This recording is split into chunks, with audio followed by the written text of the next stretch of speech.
Des montagnes, des lacs et des fleuves. La Suisse dispose de paysages uniques et de villes où il fait bon vivre. En tant que pays alpin, la Suisse est cependant particulièrement touchée par le changement climatique mondial. Et si nous ne faisons rien, l'avenir sera de plus en plus marqué par des inondations, des vagues de chaleur et des glissements de terrain.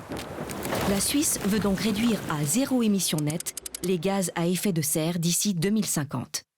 Cet objectif peut être atteint de différentes façons.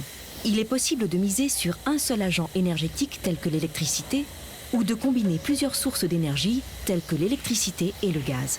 Mais quelle est la bonne voie?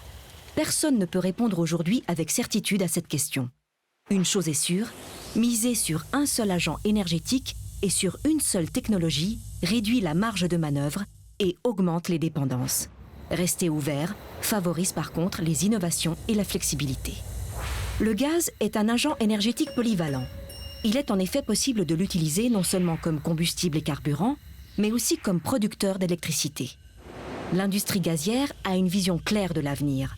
Combinés à d'autres agents énergétiques, les gaz renouvelables apportent une contribution essentielle à un approvisionnement en énergie climatiquement neutre de la Suisse.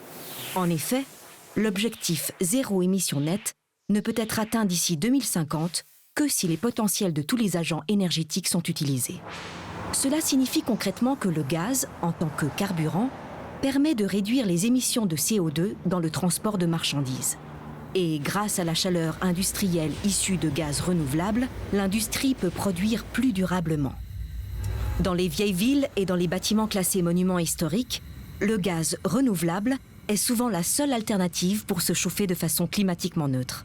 Et par des températures très froides, le gaz soutient la chaleur à distance dans les autres quartiers de la ville. L'électricité solaire et éolienne est rarement produite quand et là où on en a besoin. Les excédents peuvent être stockés à long terme comme gaz climatiquement neutre dans des accumulateurs et utilisés en hiver. L'infrastructure gazière apporte donc sa contribution à la flexibilité et à la résilience indispensable du système global au niveau temporel et spatial. Dans le passé, l'industrie gazière a toujours réussi à relever de nouveaux défis. Forte de sa vaste expérience et armée de nouvelles technologies, elle apportera une précieuse contribution à un approvisionnement en énergie sûr et durable. Pour un monde où il fera bon vivre, aujourd'hui et demain.